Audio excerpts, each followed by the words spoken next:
నువ్వింకా రెడీ అవ్వలేదేంట్రా? చెప్పాను కదా, మనం గవర్నమెంట్ ఆఫీస్కెళ్ళాలి. క్యాస్ట్, ఇన్కమ్ సర్టిఫికేట్స్కి అప్లై చెయ్యాలని. నేను రెడీగానే ఉన్నానమ్మా, నీదే లేటు. ఇలాగే వచ్చేస్తావా? సరే, వెళ్ళి బండిది, ఇప్పటికే చాలా లేట్ అయింది. నేను బండి మీదే ఉన్నాను కదమ్మా, వచ్చెక్కు. నాకు నవ్వే ఓపిక లేదురా. ముందొచ్చి కూర్చో అమ్మా, టైం లేదు.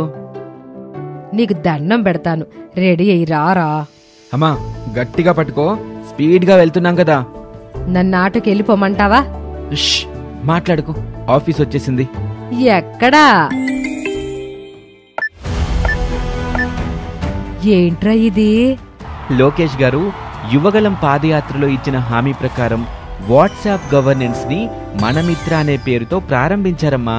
ఇందులో ధ్రువపత్రాలు, బస్ టికెట్లు, గుళ్లలో దర్శనం, వసతి సదుపాయాలు, వ్యవసాయానికి సంబంధించిన మార్కెట్ ధరలు తెలుసుకోవటం వంటివి దాదాపు 161 రకాల పౌర సేవలు అందుబాటులో ఉన్నాయి. కాబట్టి ఇప్పుడు మనం ఈ సేవల కోసం ఏ గవర్నమెంట్ ఆఫీస్ చుట్టూ తిరగాల్సిన అవసరం లేదు. వాట్సాప్ ఉంటే చాలు. ప్రజల చేతిలో పాలనన్నమాట. పరిపాలనలో టెక్నాలజీని భాగస్వామ్యం చేయడంలో టీడీపీ తర్వాతేరా ఎవరైనా. ఇప్పుడు చెప్పు, ఆటోకి వెళ్ళిపోతావా? మనమిత్ర వాట్సాప్ గవర్నెన్స్, ప్రజల చేతిలో పాలన.